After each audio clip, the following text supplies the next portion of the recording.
तुम्ही पाहत आहात MCN न्यूज मराठी। भाविकांची सुरक्षितता आणि मंदिर परिसरातील सुरक्षा व्यवस्था अधिक सक्षम करण्यासाठी Buldhana urban cooperative bank Pandharpur शाखेच्या वतीने श्री विठ्ठल रुक्मिणी मंदिर समितीला सुमारे 10 लाख रुपये किमतीचे CCTV साहित्य देणगी स्वरूपात देण्यात आले।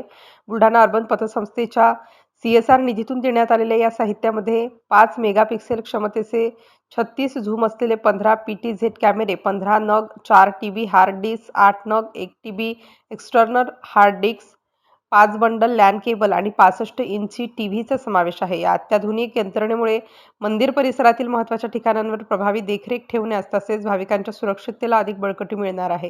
यावेळी मंदिर समितीचे व्यवस्थापक प्रवीण घम, लेखाधिकारी मुकेश अनेचा, स्थापना विभाग प्रमुख राजेंद्र सुभेदार, IT विभाग प्रमुख राजेंद्र घागरे यांच्यासह बुलढाणा अर्बनचे विनोद भंडारी, सुनील चांडक, विभागीय व्यवस्थापक सुनील विलास कंकाळ, पंढरपूर शाखा व्यवस्थापक गोविंद कदम, स्थानिक संचालक रमेश जगदाळे व कर्मचारी उपस्थित होते। MCN न्यूज मराठीकरिता कृष्णा पाटील, पंढरपूर।